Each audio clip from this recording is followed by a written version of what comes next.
We ran this business and then my dad died of a heart attack. I was in a really dark place. Imagine losing everything, then discovering that what could rebuild your life is a connection with a wild Mustang. I never even intended to do this work again. I was like, okay, I'm done.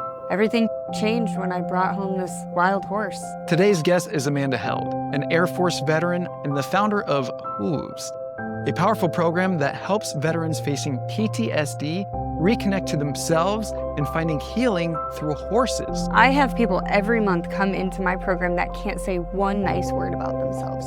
It's heartbreaking that there's billions of people on this planet that can't even say one nice thing about themselves. Amanda's work has earned national recognition in both military and civilian worlds. We go through this process and they pull out their intrinsic affirmations. In that process, what they're actually doing is they're providing their brain with hard evidence that that affirmation is true without having to do anything transactional. In this episode, Amanda shares how intuition carried her through collapse. My intuition was like, you need to go on with these charts. And now there's 8 pages of them. And I just wrote a book about it, and I'm getting ready to release an app. So let's dive into this incredible journey with Amanda and discover how intuition and horses are helping veterans heal. Okay, this might trigger some people, but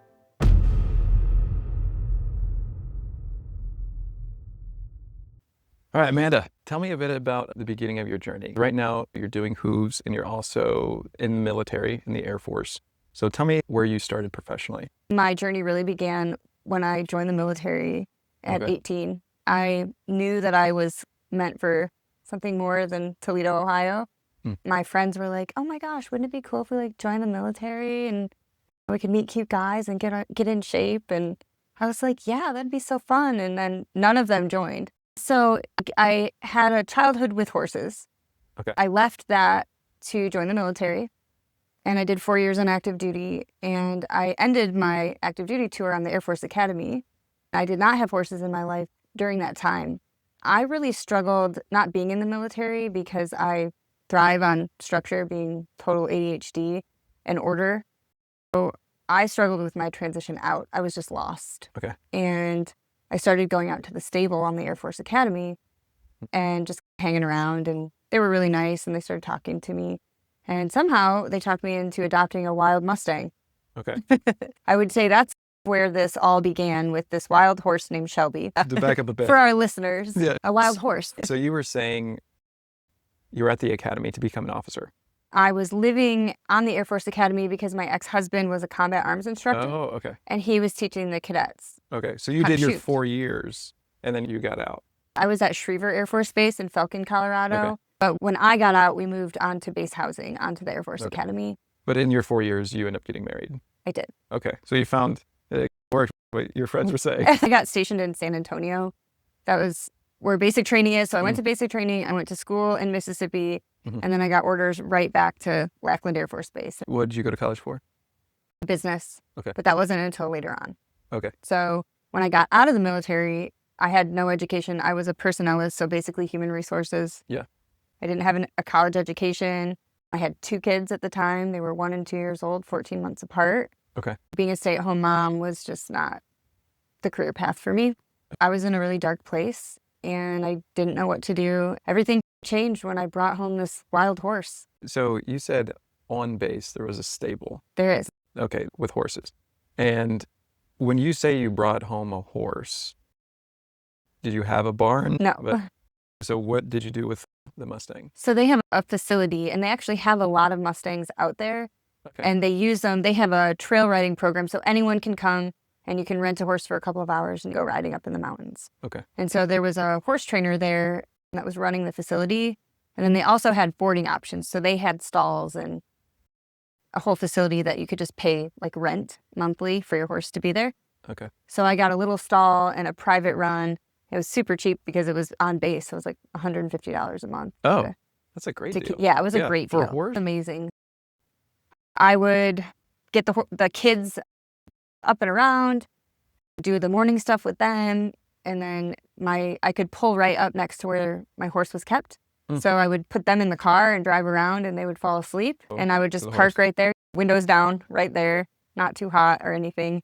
And then while they would take their nap, I would spend time with the horse. So when you grew up with horses, were you racing them? Were you doing show horses? Doing show, started in 4-H. Okay. And then doing Western pleasure shows. And then when I was 16, I started barrel racing because, what 16-year-old girl doesn't want to run around really fast on a barrel horse? So that was really, for me, I think it was my outlet because I was pretty awkward when I was a kid and I didn't have a lot of friends and nobody believes me now, but I didn't talk very much. Okay. And I never really felt like I belonged, but I felt like I had this natural gift with horses and I could get them to do things that maybe some other people couldn't get them to do, or they were always really calm around me, even if they weren't necessarily calm for other people. So it just became my place to go where I felt of value, I felt connected, I felt accepted, and having no idea how those things would play in later in life.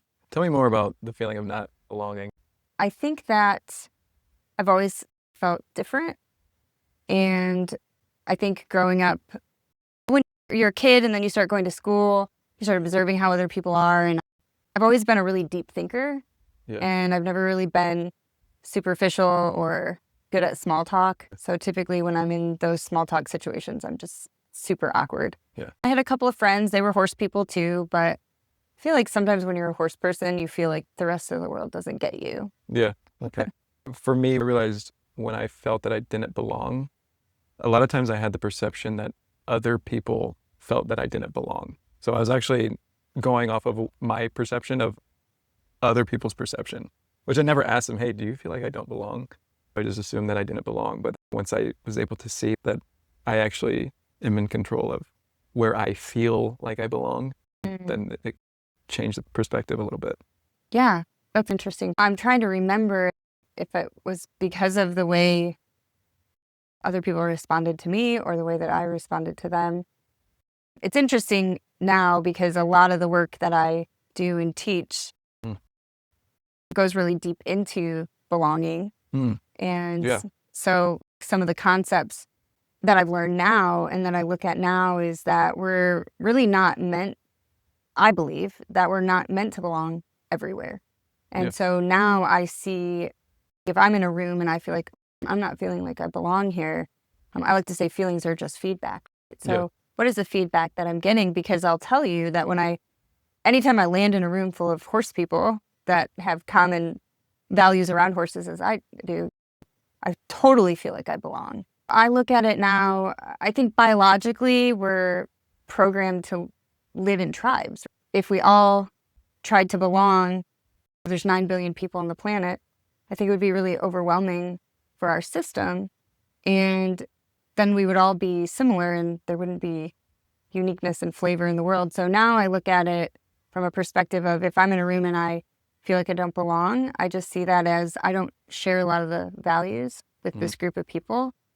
But if I am in a room and I feel like I do belong, I know that we share values. And I know that the more time I spend with people that share my values, the more fulfilled I am, the more energized I am, the more connected I am.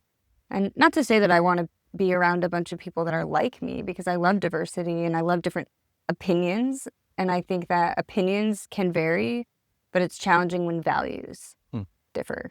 I just envision like a puzzle and there's one piece missing. It's not every piece could fit there. Like if there's one piece missing, it's meant for that one piece. Yeah, there's a time and place. And I feel like the concept of I don't fit in doesn't have to be tied to self-worth. Not at all. Yeah. I might hang out with you and your horse friends and I might not fit in either. And maybe some categories I could, but I've realized that for me, that was a form of like external validation of me wanting to fit in everywhere. The more friends I had, then that was tied to my self-worth. Absolutely. I like to say, again, in our belief systems and the work that we're in, we're all unique, right? Like we're all as unique as our fingerprint. There has never been another Tom. There will never be another Tom. There will definitely never be another Beans. That's such a beautiful thing to know that nobody ever has been or nobody ever will be you. But when you come into this world, you're just a blank slate, right? But then you're going to be raised by people who are also not you. And so from the time that we're babies, whoever's caregiving us or raising us, they're going to start injecting their beliefs and systems and values into us, right? Mother, father, preacher, teacher, military, celebrity, society, the list goes on. And everybody who's unaware will walk around and try to get everybody to live in their value system. Biologically, we are programmed to live tribally. And so when I'm coming to you and I don't feel like you're treating me like I belong, that starts to signal a biological response. I'm not safe. I don't have access to resources. I don't have access to community. It's like a survival thing. And until we bring the unconscious conscious, it'll direct our life and we'll call it fate. Yeah. But when we realize, okay, it's simply a conflict of value here, not value, but values. And my body is responding because I feel like I might not be safe or have access to resources. We can start to override that. And then we can enter into critical thinking so that we don't have to attach our worth, because you could walk into one room and you could be the smartest person in that room and you could be the person of most value in that room. I don't feel like I'm even worthy to be in this room.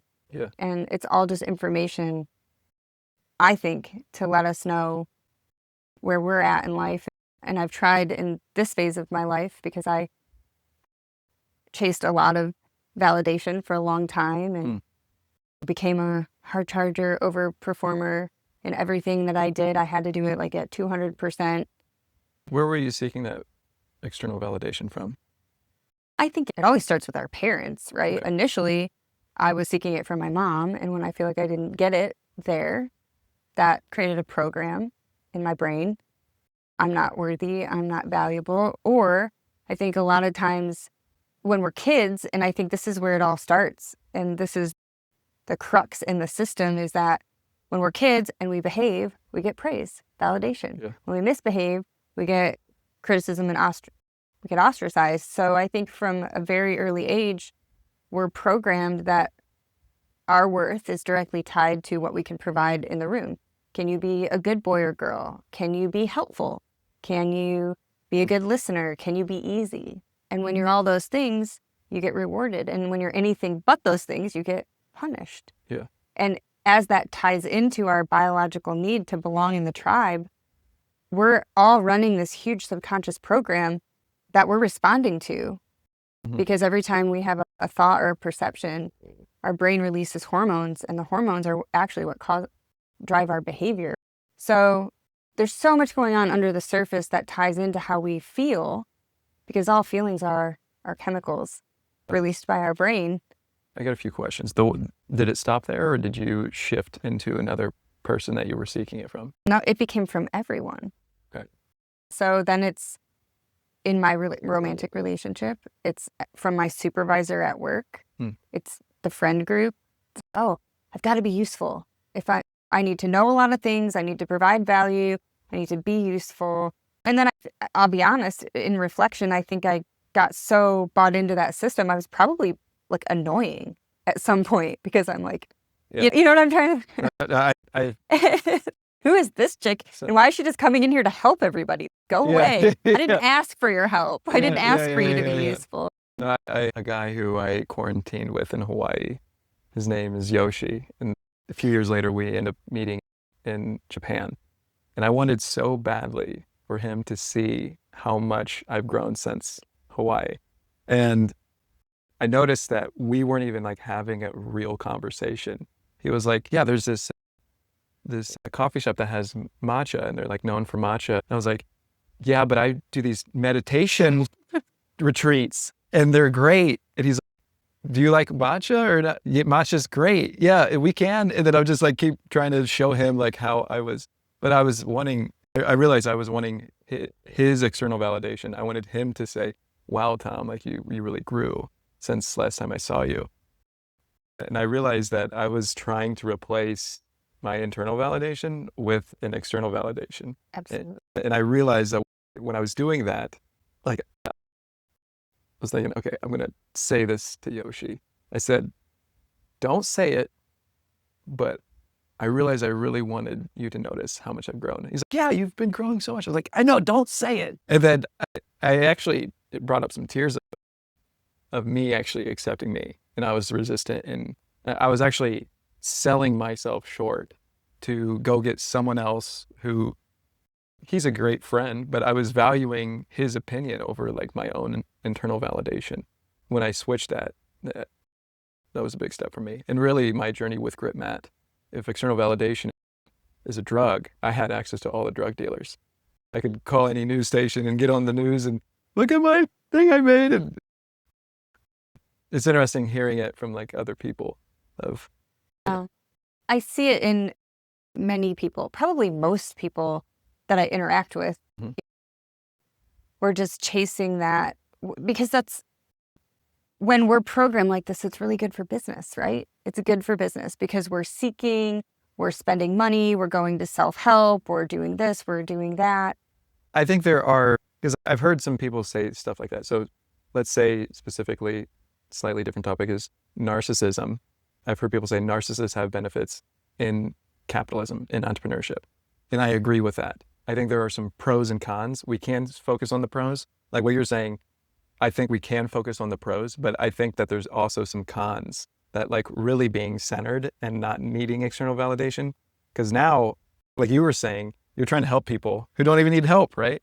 Yes. Yeah. So yes. The point where you're not even like hearing what they're saying. Yeah. But there's also a huge benefit of actually just like listening to someone and like helping someone how they want to be helped or need to be helped. Absolutely. And most people don't actually want your help. And I wasn't seeking true connection. I was seeking validation, right? Mm-hmm. And I was hustling for it. And for a way, that's actually pretty selfish. Do you want to hear my theory on that? Yeah. Okay.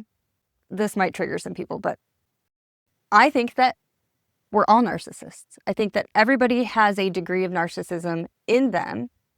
And I believe that narcissism is a label that people have created, right? Which I'm not saying that it's not real and it's not impactful and it doesn't exist.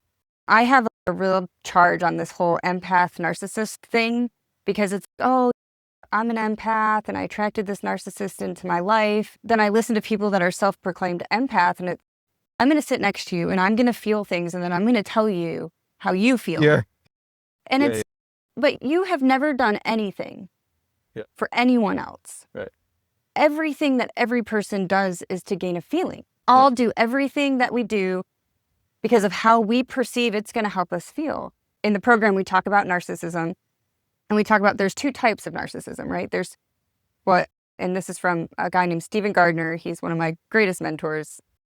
He's amazing, a brilliant mind, but there's strategic narcissism to say, I am actually going to put myself first and I am actually going to meet my needs because when I can do that and I can fill my cup, my natural response to taking care of myself is to genuinely help people or hold space for people or be contributing to society in a way that's impactful and meaningful.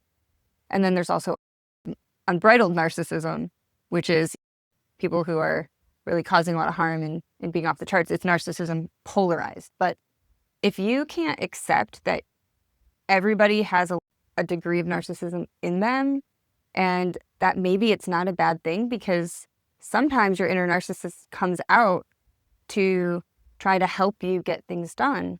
And so I know people are like, oh, we must transcend the ego and the ego is bad and we should never be this way. It's because you're meant to have that trait in you and you can try to suppress it or get it out of you, or you can turn around and face the monster and say like, how have you helped me? How can I appreciate you? What have you actually given me? There's no way I would have made it to the places I've made it and had the impact that I've had if I wasn't insecure, if I wasn't seeking external validation. Now, I had a major turning point and I did some really deep inner work that broke that for me. Yeah. But I still appreciate all of those moments. Yeah, that's great. Yeah. No, I like the narcissist rabbit hole because I grew up with a lot of narcissism. And the way I explain narcissism, so you mentioned a empath is like joined with a narcissist. I believe that's a misunderstanding that people have a lot because a true empath would actually, if they can really feel the vibes of people, they would not go anywhere near the narcissist. Some people use the term people pleaser. Whatever term you want to use, there's, to me, like these two are actually paired together because it's like the yin to the yang. where that's why they're so attracted to each other. I believe both are actually, if there was like a form of emotional currency, these two would be emotionally bankrupt. Valuing your own internal validation over others, that doesn't exist. Saying that you're sorry, that doesn't exist. So there's a lot of, instead of taking responsibility, there's like a lot of blame and shaming.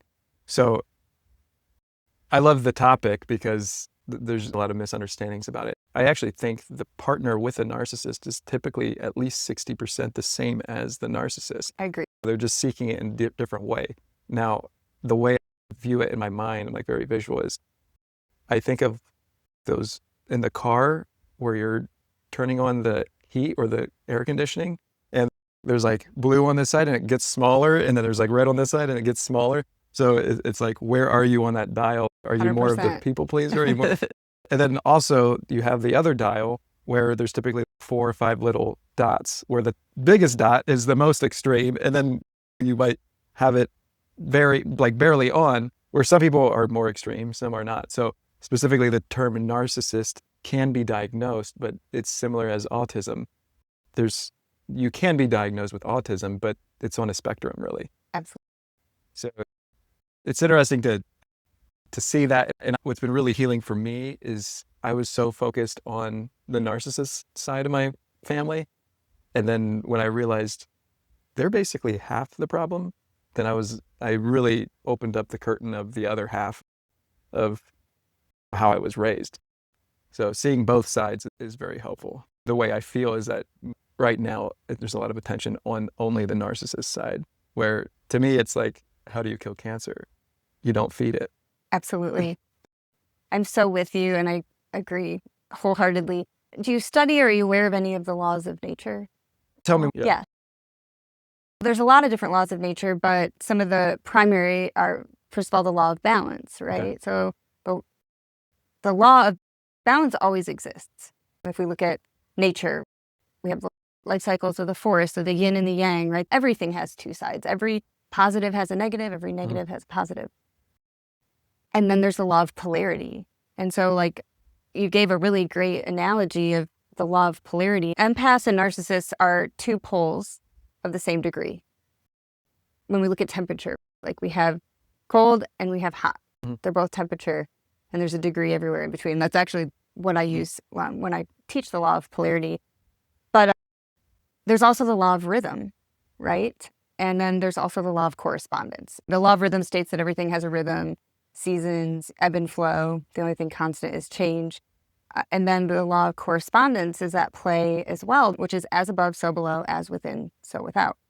Say that again. Above, so below. As above, so below. As within. And so without. Okay. Have you seen the tree of life, where it's the tree and then the roots? Okay. And they're mirroring each other. So I believe if we bring these laws in, because they exist, right? The laws of nature exist. Yeah. And whether you believe in them or not, they govern your life. They're proven in physics, and in metaphysics, they're not proven, but like directly proven. But if we're part of nature, if we're not separate from nature, then we are also part of these laws. And so what I did, what saved my life, was learning the laws and then living within them and building my life around them and understanding them, because it allowed me to never again take anything personal and also gain understanding.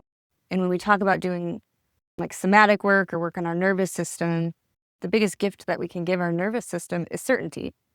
And we gain certainty through understanding. And literally everything you've been through in your life and everything that you will go through in your life can all be connected to these laws, right? So when we look at the law of correspondence, polarity, and balance, I like to say you will always be overpowered externally to the same degree that you're disempowered internally. So what actually happens, and like you said, somebody that's a true empath wouldn't stay in the room or allow that to happen in their life. So I believe that a person that's in balance, it's not about being an empath, it's not about being a narcissist, it's about being in balance and living in harmony with your environment. It just has to be balanced as a whole. And that's where the law of polarity comes in. And when we tie it back to nature, we look at predator-prey energy, right? So if you have not actualized your predator energy to some degree, then all you are is prey. It's like the warrior mindset, right? Or when we look at any type of martial arts, it's about being as dangerous as you can possibly be and also never having to exercise that danger. And so we talk about that when we talk about martial arts, but it's the same with our mind as well. It's really not about empathy and narcissism. It's really about empowerment and disempowerment. And so if I'm disempowered internally, the disempowerment is internal, then the overpowerment is external. That's the law of correspondence. So if I'm walking around disempowered inside, I'm going to attract somebody that's going to overpower me to the same degree. And what that's going to do is that's going to up the challenge till at some point, and like you said with your story, some point you're going to get sick of it. And you're like, no, I'm going to do something about this. I'm actually going to create change in my life to not continue to be overpowered by this narcissist in my life. So obviously, there's many paths to the sun, and there's a lot of ways to empower yourself without having to battle a narcissist, which I 10 out of 10 recommend over battling a narcissist. But I believe we're all in this vacuum to self-actualization, and we're all getting there different ways. But the system is the system. And so when we can learn and know the systems, I like to say we can be a conscious player in the game of life, because we either got to play or we're going to get played. Yeah. Seeing what you're saying of like the laws of physics, it's interesting because my background is engineering. So when you're saying laws of physics, like I've had lots of physics classes. What I've seen is in several different religions, let's say Buddhism or within Christianity, sometimes they're saying the same thing, but in like different ways. I'm not here to get religious on it, but like the meditation stuff I do is rooted from Buddhism. I like Buddhism. I think that there's some laws of nature that are pretty true. Absolutely. And so let's look at energy laws, right? Like the law of conservation of energy. Energy cannot be created nor destroyed. So energy is finite. So you can't create energy and you can't destroy it. But then we have the law of transmutation of energy. So you can transmute it. And they're coming out with so much new research and science, which is great because this is all stuff I've been saying for 15 years and people like to tell me I'm crazy. Yeah. I'm vibrating at this low vibration, and vibration attracts vibration. So I can only see or experience or be attracted to things that are in alignment with how I'm vibrating. And I don't know a ton about meditation or the retreats that you do, but I would love to learn more. The thought of, Chris was telling me a little bit about not talking for 12 days or something. What's that? Oh, talking for 10 days. But what you're doing, I believe, if I understand it correctly, is you're transcending all of that and you're going into neutrality? You could say neutrality. I mean, the big part is observing, and like they'll say what they call is a sankhata, which is two different categories. There's craving and averting, which is basically avoiding. Okay. So if I'm... So polarities. Yeah, you could. But you could say polarity, but they end up in the same thing. Right. So yeah, I mean, if it helps you visualize as polarity. 2 degrees of the same. Yeah. So they both end in suffering is what they would say. Craving is, I come to Toledo, I'm craving my favorite ice cream. Yep. And you're like, but Tom, there's another one across the street. They're like, no, I'm craving it. And averting would be, I was the best at averting my email because I hated looking at my email. I'd be stressed about it. And then I'd open it at the end of the day and realize I didn't even have any emails. So yeah, really, yeah, you could say those are polar opposite. And also you could see them as both are ending in suffering. So that's why they just say sankhata, just one term of, so really just observing those is what they would talk about. Before, I would crave other people's attention. I'd be craving, the external validation. So instead of acting on it and telling my friend Yoshi about all the, growth I've done, I could just actually observe it. And typically the emotion, to me, like the thoughts and emotions are tied together. So if if I'm feeling in my body this sensation that ends up leading me into a thought that I should tell Yoshi XYZ, or really if I just observe it and not react to it, that's a form of reacting. It is seeking the validation. So what they would say is when you do not react, it's basically like cutting the root of the sankata. And when you don't react, over time, it'll start to die out. So then the next time I don't need to seek external validation. Like stoicism? Yeah, there's a lot of overlapping with stoicism. Okay. I would actually like to explore more with stoicism. I was on the stoic path. I'm in a new season right now because I did a lot of mental and personal development work to overcome all of the judgments that I had about who I was and how I was showing up in the world. And really can relate to the seeking validation, like, because I built my entire life on other people's opinion of me. Yeah. And then also through the law of polarity and the law of attraction, it was like the more I would do to be this great person, the more people would come out of the weeds to cut me down. And it's, but I don't do anything wrong. And then here are these people that are like, oh, Amanda's a narcissist bitch, blah, blah, blah, blah, blah. And it's, but all I'm doing is saving all these poor veterans. And it's very interesting. And I was running from it and running from it and running from it. And I found this book, which of course I can't remember the title, but have you heard of Pema Chodron? No. I cannot remember, but it's a great book.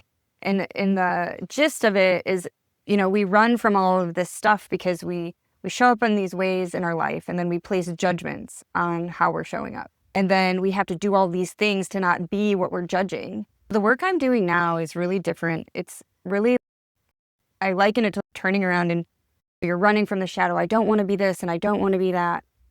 And it's just like you stop and you turn around and you're like, but I am that. Yeah, yeah. How has this actually served me in my life? Like, how can I not cast it out, but how can I actually integrate it? And how can I even go a step further and appreciate it? And so all of the work I do today is focused on appreciating and then deciding. And so if I can't appreciate something, it owns me. It lives in my brain rent-free. Okay. But the moment I can turn and say, you know what, I can appreciate that, it like instantly breaks the attachment. And then similar to, I guess, maybe being in observer mode, but if I can I like to call it like balancing my mental checkbook. But if I can get the credits and the debits to match, presence is actually automatic in those moments. And we do a lot of things to get present, right? We walk in nature and we meditate and we practice yoga and we do breath work. And I do all of those things. So there's no judgment behind it. But there is another way that I've found, and it's really through working through your perceptions about things. And it's all based on the law of fair exchange. When I perceive that I'm in fair exchange with somebody or myself or a situation or an industry or a job, the moment that I can make the debits and the credits equal, my body is automatically in a state of presence. And so that's really the epitome of what I teach through my program, is how to get into fair exchange. And you can do it with past, present, or future things. But that work has fundamentally changed me. So I stopped trying to not seek external validation because I know that there's a part of everyone that's just going to be there. It's a form of acceptance. But in order to be safe and in order to have resources, our body needs to feel like it's in some tribe, right? Kind of like we talked about at the beginning, but... Okay, keep going. Yeah, it's been amazing. I learned this process from Stephen, and now I've implemented it, and we teach it in our program. But basically, how it works is it's all about self-worth and self-validation. If you give me something, and you're like, here, I got you a gift, that will actually hijack my emotions. And if I don't feel like I deserve the things I've been given, I'm going to subconsciously sabotage. Well, that's a form of transaction, right? Because if I need to do something, like if I give you a gift, you could just receive it. But if I have to prove myself over this gift, that's actually a form of transaction. Well, it is a form of transaction, and that is actually how our brain operates. I believe that's actually a form of scarcity. So the thing is, if we're truly abundant, we don't need to trade. Hear me out. Yeah. Hear me out, and then I want to hear what you have to say about this. Okay. So a lot of times, and I notice this especially with kids today, right? You're born into this family, okay, and maybe your parents are providing you with all of these things. And maybe you start to see as a kid, like you aren't doing anything to earn what you're being given, right? And this is like where it all starts. And then it spills over into relationships because our brain is always keeping tabs, right? Have you ever had a friendship or a relationship and you never really think about what they're doing for you or what you're doing for them, but at some point it's like, I think I'm giving more than I'm getting back, or maybe this person is giving more than I'm giving them in return. So these are all subconscious programs that we're running all the time based on our deserve level that we have within us. If we go back to the laws of nature, the law of balance, the law of polarity, everything already is in balance. The only thing that gets out of balance is our perception or our perspective.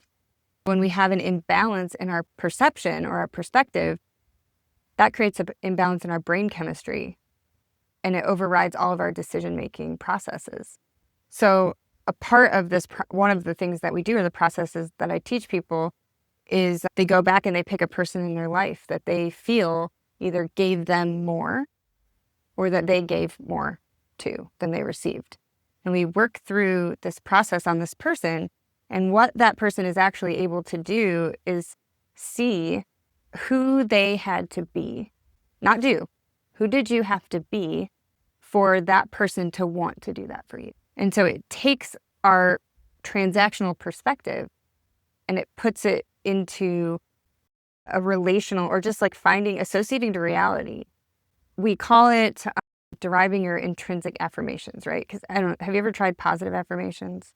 Where you Yeah. go to the mirror and you're like, I'm a great person. And then that voice in the back of your head, oh no, you're a piece of shit. You're just battling. It's like this war in your head because you want to be these things, but then you have all this negative self-talk based on everything that happened to you before the age of 12, and the spiral continues. So it's like reflecting back over your life and saying, okay, who did I have to be in that moment for my parents to want to give me XYZ? Who did I have to be for my parents to put a roof over my head and give me food? I had to be valuable to them. I had to be important to them. Specifically, who did you think you had to be? Or yeah, who did you think?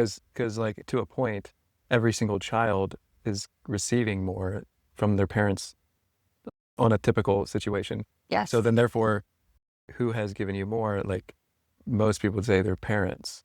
So the thing is, what the child thought they had to be is different than what they actually had to be. Exactly. You want to go from thinking about what you had to be, but what did my life, and I ask this all the time when I'm working with people and facilitating, what did your life actually demonstrate?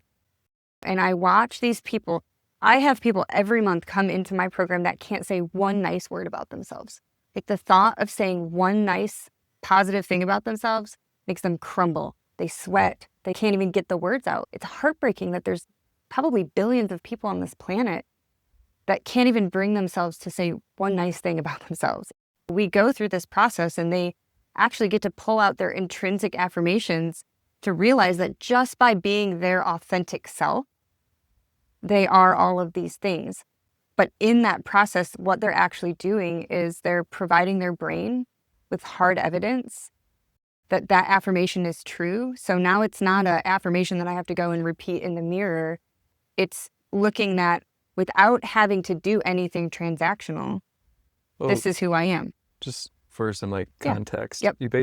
You're on this journey in the Air Force. You got reconnected with horses. Like what you're doing now is moves, which you're using everything with the horses to support veterans, right? So when you talk about these people who can't say something nice to themselves, specifically those are veterans and veterans with PTSD.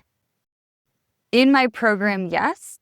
However, I talk to a lot of people. Okay. And it's something that I often see in a lot of people. I love to give compliments because I love people and I love to just compliment people. And it's amazing to me when I compliment people how they can't just say thank you. Do you like compliments? Yeah, sure. Because I don't know if you're giving compliments because you like to receive compliments, well, or because to me, I don't seek compliments, so therefore I wouldn't see that it'd be valuable to give other people compliments. Now, if I authentically think that I like your beads or something, then they'll authentically say it.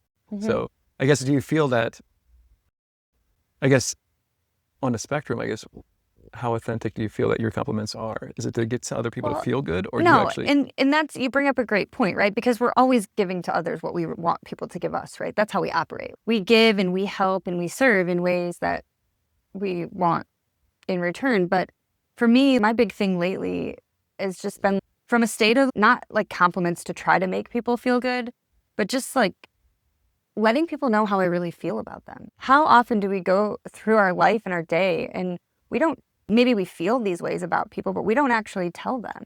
Right. And I know like gratitude is this big thing, but I really like the word appreciation. Okay. And I appreciate, and I'm surrounded by some absolutely amazing people. And I've just decided this year to start telling people how much I appreciate them, not for anything in return, but just maybe these people don't know how much they mean to me. And I just really want to connect with them. And I just want to be like, you know what, you're really important to me. And I really love this attribute about you. You know, like there's some people that helped me out over the weekend. Like my first sergeant's been helping me for, you know, we had some stuff happen in June, you know, and I was driving home and I called him and I just said, you know, I really just want you to know that I appreciate you and I really admire, you know, you have some great characteristics and you really helped me.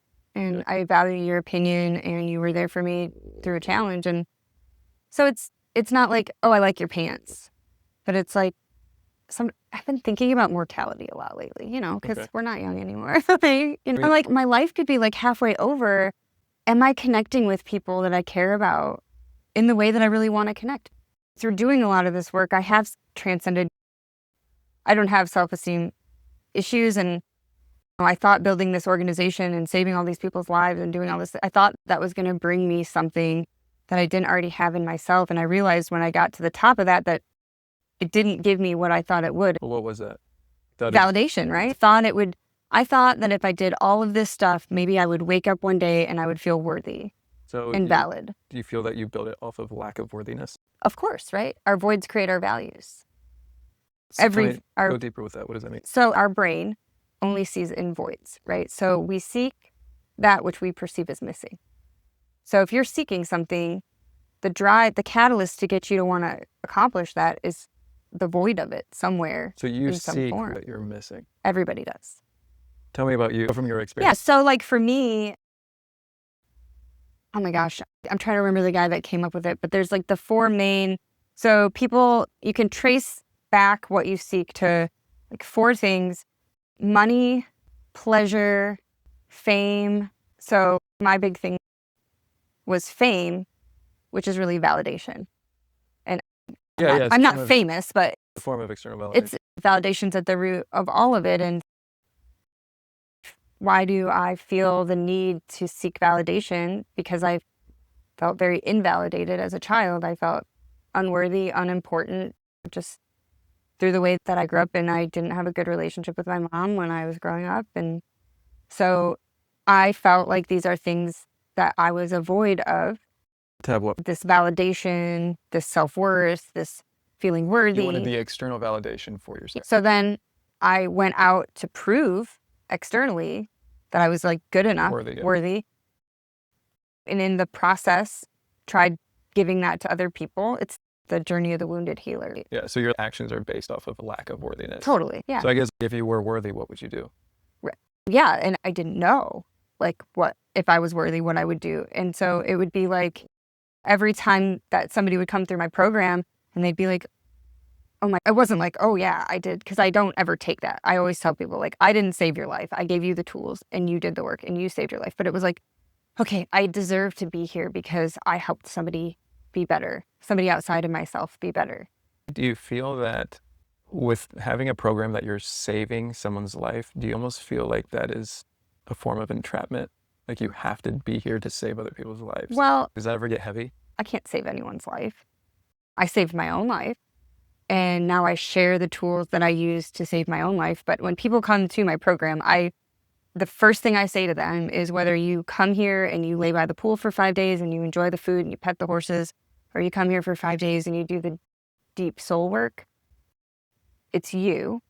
I don't have the power to save you. I sleep great at night because I've done the work for myself. And no, I could never take that on. It would be crippling to think that I was responsible to save somebody's life. I just feel like me seeking a lot of external validation of if I were to the point where that's amazing validation that you saved someone's life or someone's telling you that, whether that's like following the laws of physics or nature or whatever, that's an amazing form of external validation of people telling you that. Mm-hmm.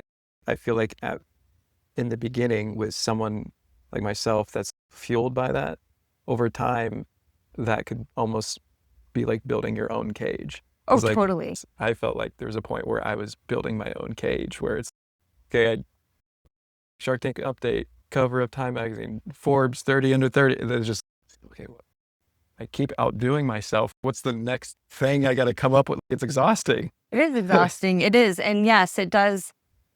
And for me, I think the shift came when I started to gain internal validation, which has really only happened in the past like 4 years. I would say the shift for me was about 4 years ago. And I had realized because, like going back to this empath narcissist thing, my mom was very mentally ill growing up, and I certainly would have put her in the high narcissist category. Mm. And then my dad, I would have put in the high empath category. So again, it's the perfect. But my dad was very kind and loving and encouraging, and he was very disempowered. And my mom definitely overpowered him. So my dad was like my greatest supporter, and my mom was my greatest challenger. And so then when I got out of the military and I moved back to Ohio, I took my dad to lunch and I talked him into buying a horse farm with me. Were you overpowering in the way your mom would? No, I was sharing my idea, but because he was like, my dad would always tell me, like, you can do anything. There are no limits. I believe in you 100%. And sometimes it was probably to a fault how much he was a cheerleader or an encourager, but him and my mom had gotten divorced. We were both living in apartments, and I'm like, hey, let's start this business together. And he was like, okay, we'll look into it. So he bought the farm. We worked together, but he bought the farm, and it was a bit of a financial burden, and it didn't necessarily start off the way that it's not the one you saw. Oh, okay. But so we ran this business, and then my dad died of a heart attack and from stress, and I lost everything. And I never even intended to do this work again. I was like, okay, I'm done. And then I met my husband, and he was like, all you ever talk about is like doing this work. And if you don't do this, you're going to regret it for the rest of your life. I was like working in marketing because that's one of my degrees is in marketing, and I wasn't fulfilled. And he was like, let's start again. And we did, and we slowly built it. And because also everybody was always like, oh, the only reason Amanda's successful is because her dad bought her that farm. And if it wasn't for her dad, she wouldn't have anything. And so I have all this. Also, I'm carrying these rocks on my back. And then I went out and I did it. More about the rock. Yeah, I can't even take credit for what I'm doing because my dad bought the farm. Which is perfectly in line of seeking external validation, because if you don't, someone who, if you can let that go. Yeah. Because now we're trying to prove ourselves of dad bought the farm or whatever. And yeah. I lost it. I lost everything. I lost most of my horses, my livelihood, my home. When I ended up, it was me and my 2 kids in somebody's carriage house, like a 950 square foot cottage in the back of this lady's yard that we were living in. But when I rebuilt, my husband helped me every step of the way with the labor, but I'm the one that I have financially rebuilt my entire life. Nobody has helped me do that. And it was like this quest to prove I could do it without daddy's help. It drove me, it got me to where I was, but then I just got to this point where I felt so stuck, and like money stopped coming in. I was like facing losing everything. And it's when I did this process for the first time, and I had to look at, I was carrying so much guilt because I had this story about how my dad gave me more than I ever gave him. He bought me this farm. He did this, and then he has a heart attack because he's stressed out. I gave him as much as he gave me, and it was actually impacting my ability to receive. And I was like being financially choked out. Because the mental checkbook has to be balanced all the time. Exactly, right? Just let your dad give you a gift if he wants to give you. So I was actually able to go back and say, okay, who did I have to be? Like, my dad didn't have to buy it. I worked my ass off. Who did I have to be? I had to be smart because I had to write the business plan. I had to be brave because I had to take him to lunch and ask him. I had to be skilled because I trained the horses and I ran the business. Form of seeking our own proof. It is, because our brain requires hard evidence. But what's amazing is that when we provide that hard evidence, it completes a cycle and you just don't ever question it again. And you're like, yeah, I totally deserved that opportunity. And then I went back through and I said, and what did I actually give my dad?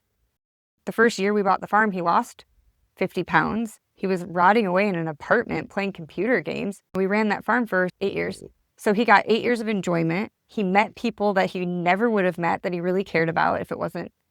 So it was crazy because I went through and I saw, no, I actually deserved everything that I got. And I gave my dad just as much as he gave me. And we are completely in fair exchange. The next day, this lady calls me. She says, I don't know her. She says, can I come over? I said, sure. She said, I had to shut down my nonprofit. I want to give you something. And she hands me a check for $18,000.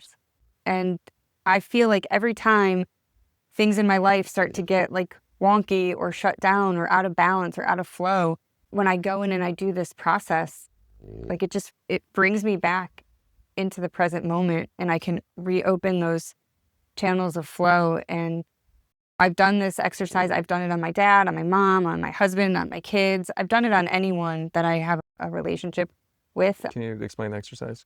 It's just looking at what did this person give me? And then who did I have to be for them to want to give that to me? And where did I give them that in return? Okay. And it's just such an amazing process. And through doing that, that is and I know there's many paths to the sun, but that is the path that I was able to find my internal validation. And I'll tell you, some days it's scary because now that I don't need it, I'm rogue. And I'm just I don't subordinate a whole lot. You don't need external validation? Yeah.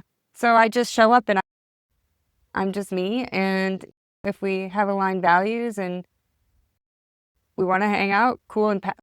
I still like to have impact. But now I'm having impact based on what I want to create, not what I feel like I have to do. And that has been a hit on my H.O.O.V.E.S program and my nonprofit because... Say that again. I want to create impact. Yeah, I want to create what I want to create from my heart, not because I feel like I have to do this so that people will think I'm worthy to breathe air. So now I have the Equine Wisdom Institute and I'm creating all of this really cool stuff for people and their horses to have better connection. I'm teaching other people how to facilitate. I've developed a model of facilitation. And I know this whole podcast was supposed to be about intuition, and I know you're going to ask me about following my intuition, which we haven't gotten to. Getting clear and present has allowed me to fully tap into my intuition. And now because before I would ignore my intuition because I would be afraid people would judge me or think I was doing this or not doing that. Noise of other people's opinions is louder than your intuition. And I really rarely even get angry or upset just because I can see everything for what it is now. And I don't take anything personal. And when people are being mean or saying things about me, it's really not about me. So I wanted to ask you with your growth in consciousness or this path, this journey that you're on of, can we say consciousness? How does that, because right now you're still in the military, do you ever see those two conflicting? Oh yeah. So I'm in a really unique position because I was going to retire 4 years ago. I was a personnelist for 18 years. I did admin, hated it, wasn't particularly good at it.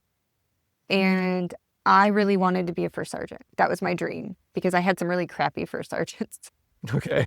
So I wanted to be a first sergeant so that I could heal my first sergeant wound. Okay. And I had some good first sergeants too, but I mostly had some crappy. You're not the only one with a first sergeant wound. I imagine, right? And I'm on this crusade and I need to be the first sergeant that I never had because I need to save these airmen. So I did that. That was my pinnacle. And I was like, okay, cool, I can retire now. Then this position opened up, the human resource advisor position. And it was basically teaching personal and professional development to the airmen. And it was like a wing position. So I was like, oh my gosh, this opportunity is so congruent with my heart work and what I love to do, because I was not going to go back and do admin work. Mm-hmm. What I do in the military is I impact people, and they've allowed me to pull in some of my curriculum from H.O.O.V.E.S that I'm teaching the veterans. So I'm still in because I'm doing something that's incredibly inspiring to me. They did eliminate the human resource advisor position recently across the country, but they kept me and they just changed my job title to wing professional development. So even though I'm serving in the military and there are some conflicting things, I look at, I'm being allowed to have the impact I want to have. And I love it. And when I go to drill, I'm inspired because I'm connecting with people and I'm getting to listen to the airmen and I'm getting to take what I love to do and I'm passionate about and actually create impactful solutions to help them on their journey. Okay. But I stopped doing things that drain me, and now I don't do things if they don't inspire me. What's the latest thing you stopped doing that drained you? I would say a lot of people would reach out to me and, oh, hey, I want to ask you, I just have a question. I just need some advice, which I don't give advice because I am not in that business. And before, I would just always talk to people, even if I didn't want to. And I started putting up a boundary, and I actually I do a call every Tuesday. It's totally free for anyone that wants to jump on. It's a horse community, but sometimes people that don't have horses come on, and we have a group discussion. So I don't have to lie about having a horse? I do it every Tuesday, and it's a way, and so I'm still serving, but yeah, I had to start saying no. And then I started saying no to all people. Call me 3 days a week, and they have the best hearts, and they're like, hey, I want you to have a booth at my event. Yeah. And I can't. I have to raise $50,000 a month to keep my mission going. Yeah. And the only thing that everybody has the same amount of is time. And if I'm not spending my time wisely, then I'm resentful. So tell me, I prefer specifics, but if you can tell me a story that you did listen to your intuition. I feel like, I don't know if I have like oppositional defiant disorder, but Most likely. I feel like this was my consensus. I've listened to my intuition most when it comes to like me taking action and doing things. But I think the thing that is going to be most impactful in my life and my legacy is that I was doing a session with a horse client and she'd called me. It was like a horse training incident where she sent this horse off for training. She got it back. It was not behaving. It was trying to attack her when she was feeding it dinner. It was trying to attack her other horse. And she said, hey, can you come help me? I'm having this problem. And I said, if I come over, we're not working on the horse. We're working on you. And she's like, yeah, that's why I called you. And I went to do this session with her and the horse kept doing this pattern. You know, I like to say like horses will reflect the life inside of the human. So I got there. I'm like, tell me what the horse is doing. And she's like, it's attacking. And I'm like, okay, well, what? It's like you drive by a funeral home and it's just like the horse. Sorry, bad joke. Got it. That took me a minute. Nursing home is just like, what's yeah, but anything that we repress emotionally, the horse will express it for us. Okay. And so in this particular case, her sister and her mom had been like attacking her verbally, not physically. And the horse was displaying the attacking part, right? So that's not uncommon. Like, you know, we've been doing this reflective work for a long time. But in that session, what I did notice is the horse kept doing the same movement. It was biting its side, biting its side, biting its side. My intuition was like, this is something you should pay attention to. And so we got through the session. She had a small breakthrough. There was a shift in the horse. We were able to put it outside and it went and shared hay with the horse that it had been previously attacking. And I went home and my intuition was like, that was more. And I had these meridian charts where it mapped out the meridians of horses. What's meridian? So meridians are the energy channels that run all through our bodies. So like your chi or whatever those are chakras. Horse chakras? Horses actually have an extra chakra. Oh. All animals, it's called the brachial chakra. And it's right here at the shoulder. and it's how they relate and communicate energetically with people. So I get these meridian charts out, and right where the horse had been biting was the spleen meridian. It was like one of the activation points for the spleen meridian. So I called my client. So then I'm like, okay, what do I do with this information? And then I look up, what are all the emotions? What are the trapped emotions that live in the spleen meridian? And it was like verbatim the words my client was saying. Low self-esteem, self-worth, cynicism, avoidance. So I called her and I was like, dude, like, you're not going to believe this. And she was like, oh my gosh, that's exactly what I was saying. And I said, yeah, I think this horse was like specifically trying to speak to us, like more than just, I've been doing these sessions for 15 years, but it was just like, my intuition was like, no, there's something more going on. Long story short, I ended up creating a chart on a piece of paper, and I mapped out all the meridian points and the chakras on the horse's body. And I went back a week later, and the horse had not done it all week. We pulled the horse back out, starts doing it again immediately. And I was able to take my client further into the memory to integrate it. As soon as she integrated it, the horse stopped and never did it again. So my intuition was like, you need to go on with these charts. So go deeper. Yeah. And now there's 8 pages of them. And I just wrote a book about it. And I'm getting ready to release an app where you can literally take this app out to your horse, and your horse can coach you through where you're blocked in your life. Okay. So if I would have, and it's changed the trajectory of my life, and I feel like it's going to be my greatest contribution to humanity. So your intuition, my intuition was found a whole new path for you. Totally. It changed my whole life. Yeah. Where I suck at listening to my intuition, interestingly, has been in my relationships with people. Okay. It goes back to subordinating and belonging. And I've had a couple of employees in my organization that have really been toxic. And there were signs, and then the signs got bigger, and the signs got bigger, and the signs got bigger. Yeah. And my gut is, you need to get this person out of here. And I'm like, but I don't want to seem like a jerk. I don't want this person to leave and talk bad about me. So it was really fear. It was fear of them getting control of the narrative of who I was, and also hurting them. I don't like to hurt people. Yeah. But by this point, things have escalated so much that now I'm some monster, demon, narcissist person.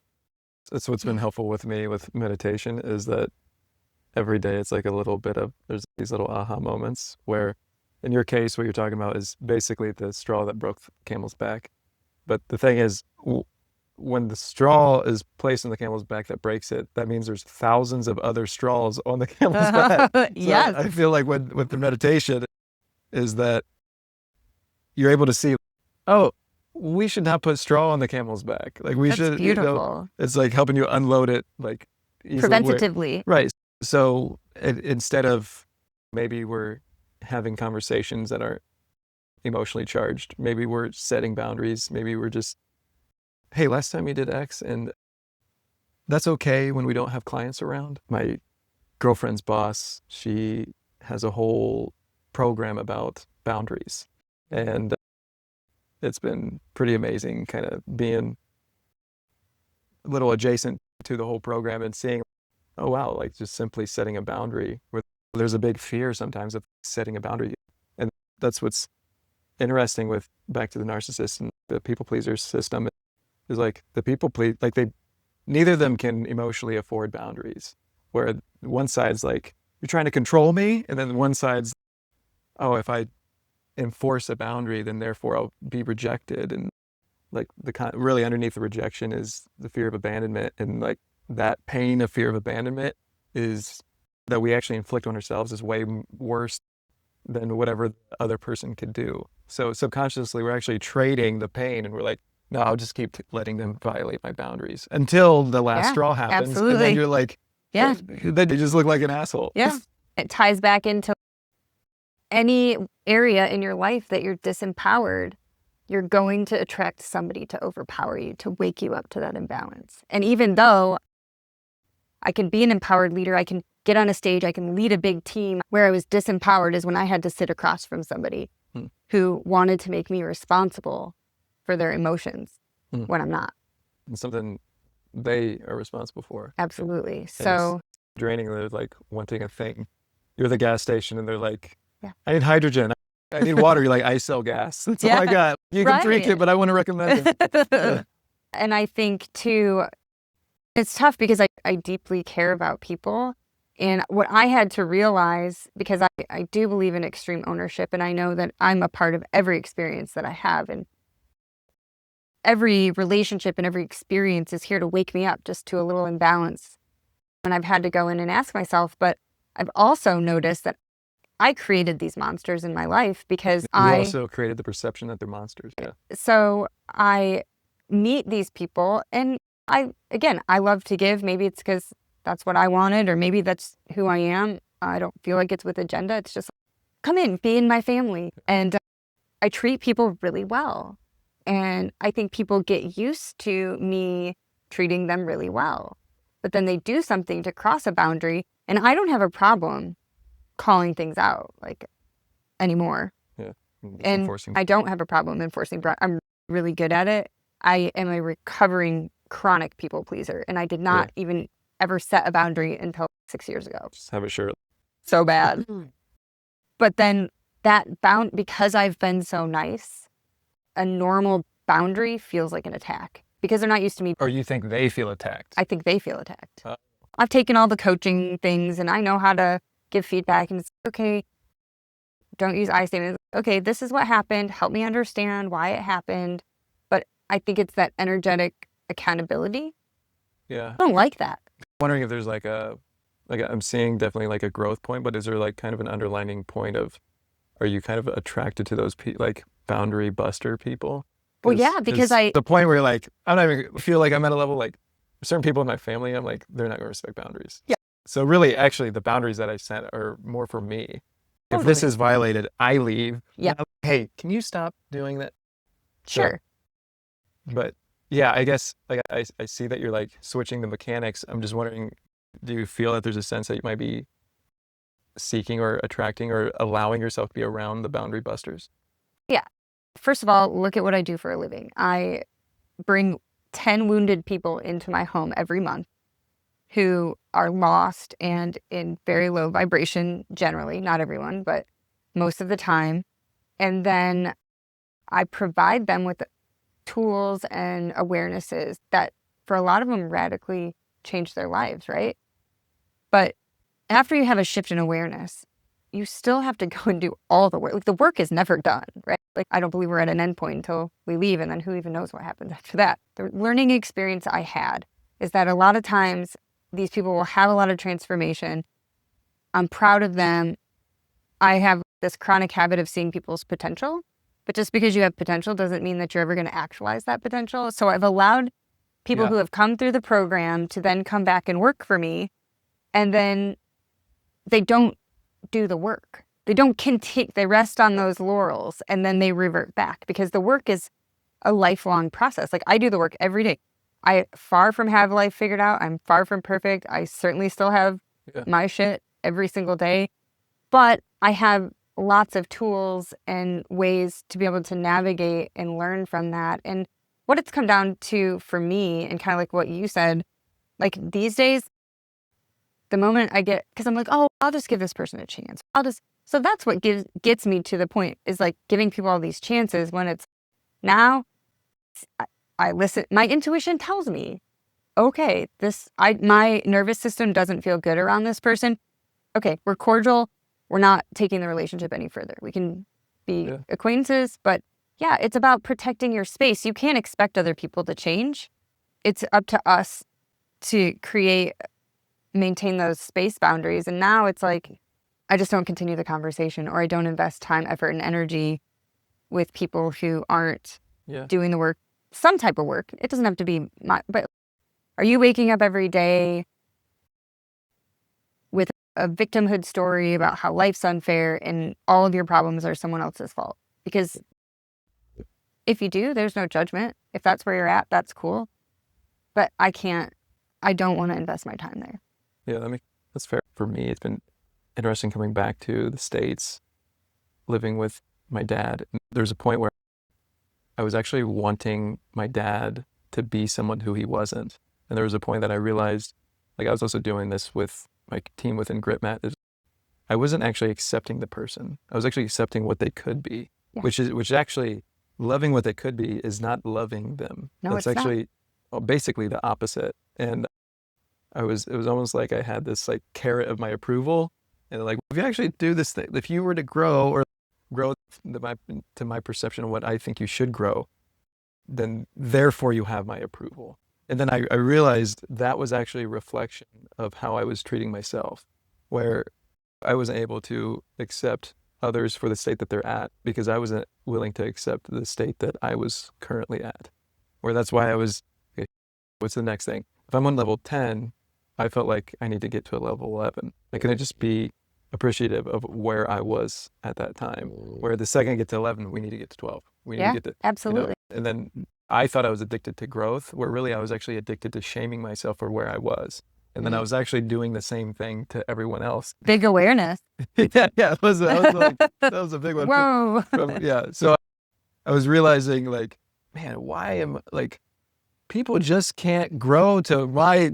I just have high standard. And then I realized, oh no, actually, I am like setting, like I'm trying to bait them because I've been baiting myself. It was actually at this moment I realized I was at Kings Island water park with my niece and nephew, and I could not get my nephew to go on the scariest like water slide. He would not do it. I could make fun of him, I could try to encourage him in a nice way, I could whatever. And then I was like, man, these kids, they're just being like, he won't ride the rides or whatever, just having these like negative thoughts toward him. But then I was thinking about it, I was like, why do I like riding rides? Oh, I like riding rides because my dad liked riding rides and I wanted his external validation. So I just forced myself to like rides. Now I legitimately like riding rides, but I really did it through all the fear and the terror because I wanted my dad's external validation. And I was like, okay, I don't want my niece and nephew seeking external validation the way I did. I was like, actually good for you to like stand up to an adult and say, no, I'm not riding that ride no matter what. So I was like, okay, you don't have to do whatever you don't want to do. But it was interesting to reflect of, oh yeah, actually just like seeing that I was rooted in that external, like seeking that external validation, and it's okay that others don't. We really, in every relationship, we're just learning about ourselves, more about ourselves, if we're willing to really look. Yeah. And that's what's been, I follow this guy, Eckhart Tolle. Oh, and, yeah. Very versed in Eckhart. So there's a part where he talks about, you can go around the world and do this growth, but like when you go back to your family, that's what they know the buttons and they're going to hit it as much as they can. But as what's been great is coming back, and I feel that I've been seeing my kind of like the foundation of how my mindset was and like my business mindset, where I'm asked all the time about business strategy, where to me, that's like the house, and like the mindset's the foundation, where people were painting over a crack in the wall, where I'm like, that's because your foundation is falling apart. You just fix the foundation and you won't have all these, you want to cover up these other problems. Yeah, it's been a huge blessing coming back. Yeah, I can only imagine what it has been like after. I know you've done a lot of work. Yeah, and I'd highly recommend the meditations. Yeah. What I've been recognizing a lot lately is there's a massive, and I mean, I was a product of it, is like doing more. I was at the university recently, and this professor who has a business too, he's like, so what do you do now in your business? And I was like, I don't do anything. He's like, no, like you're doing something. And I was like, I really don't do, I do as little as possible. And he's like, oh my God, that'd be such a dream. So it's been interesting to see like this doing. And I used to feel that my self-worth was dependent on what I did. Yeah. So if I did more, then therefore now I'm more worthy. Where really now I'm thinking like, if I actually believed I was worthy, what would I do? And then I'd probably rest a bit, take a break, and then maybe I'd be writing, I'd make a podcast, or I think like I call it play. When you're like keeping play in the forefront, the byproduct can be money, fame, which is a form of external validation or whatever. But the yep. second that those are switched, like it's rare, like peace ever. When you prioritize money, it's rare that peace ever just comes flooding in. Absolutely. You know, when you get external validation and fame, it's rare that those people are just, oh wow, I'm just like, peace is here. I think that people, and again, society, like a lot of the way that we live is driven by society because it's really good for business if we're broke and stuck and reaching for that next level. When we become sovereign, which it sounds like you really are there, right? Like you have a lot of sovereignty. Now you can lead your life from your heart, from within, from what inspires you. And that's the place where I believe we can have the most impact, but it's like counterintuitive based on what we're told, right? Yeah. The way I visualize it is I view like a circle, like in the circle is everything that you control. Now, if I think that if I have your validation, then now I'm happy. So like you're my source of happiness, which means I actually control my happiness. But if your circle is overlapping with mine, that means you're actually controlling it. Where the thing is, before, most of my circle was like covered up by, I need these people's external validation, and then I can feel peace or happiness or like worthy. And then, so really I was giving up a lot of my power. Totally. And I feel like when I let those go, and I see those, let those go, then my circle is getting stronger. And actually, the stronger my circle is, around that is a sphere of influence. Absolutely. So there's a point where I was like, I just want to help other people. That could be a form of external validation like we talked about before. So I actually am just here for my growth. Yeah. And the sphere of influence is, maybe someone else will see it and they'll be like, well, I really like how you handled that situation. I'm going to, really, I'm just like living and leading by the example I want to be. Absolutely. And that's where we are all our most valuable. We think we're valuable when we're rescuing people or having impact, but we are never more valuable than when we get to that point where it's heart-led, heart-centered. Yeah. I admire you so much. Thank you. You are there, man. I aspire. I'm not there yet. I'm on the journey. I'm trying. It's the journey. You know, but yeah, when I look at, it's one of the questions that we ask people when they come to the program. If you had unlimited time, money, and resources, what would you be doing right now? Right now, are you doing in your life? And sometimes people are doing none of it. Yeah. Sometimes I admire the ones that don't have unlimited time, money, and resources. 'Cause the people who, I work a 9 to 5. When I clock out, I do the things I enjoy. And then when it comes time on the weekend, I take the weekend off. And then Monday, I actually clock in and then I just do the work I need to pay my bills. So I actually really admire that they have the ability to separate making money and their passion. Because I've heard programs like passion to profit. And I believe that there can be a lot of poison in that. Some people are doing something that they're passionate about and just keep doing it that way and the money will come if it's supposed to come. If it's not supposed to come, then you're just living the life that you're enjoying, doing the hobby that you like. Let it be a hobby. There's no shame in letting it stay as a hobby. It doesn't have to make money to be worthy. It was worthy because you like to do it. Liking to do it is enough worthiness to do it. Just let that happen. Totally. I think we create fantasies, right? We see all these people that are successful, but we only see their success. We don't see what they had to go through. It's, let me go become an entrepreneur so I can work 120 hours a week and eat ramen noodles. Some people get a break and some people never do. Yeah. So there's certainly benefits and drawbacks to both. And I guess that's like for me, and the way that I try to live my life today is I try to be really strategic, because as much as I'd love to just like say I could float around and live on my intuition and be heart-led, but like I look at, okay, I get a desire, right? Like I want to do this thing. And then I'm like, okay, what are the benefits of doing this thing? And what are the drawbacks of doing it? And I'm going to consider, what do I really want? And is this going to fuel what I want? Or is it going to deplete what I want? And then I can make a decision from there, because I mean, I am very ADHD. I have about 72 million ideas a day. Most of them are great ideas. And most of the time I want to run off and do it. Like I was coming up with a new program when I was driving here today and I'm like, stop it. Just because it's an idea doesn't mean that it has to turn into something or look like something. And so I've tried to like just say, like ultimately, for what do I want ultimately? Yeah. I want to have connected relationships with people that I care about and align with, who are also different than me, so I can learn and grow. And I want to have animals, and I want to write a blog. I'm doing all of those things. Now there's a bunch of other things that I'm also doing, but I'm at least filling the root of what I want. And I can at least say, like, this is what it looks like right now. And these are my 3 most important boxes. And these are things that my soul needs. And these are how I'm checking them. Yeah. And that might look different in the future. So over your journey, if you could go back to when you started, let's say even with the Air Force, what would you tell yourself about intuition?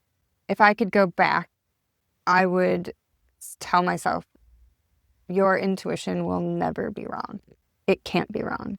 And anything that you do in your life that goes against your intuition is going to take a little bit of fuel from your tank. And if you let too much out, you're going to have no gas and you'll be stranded on the side of the road. Going against your intuition drains the tank. Drains the tank.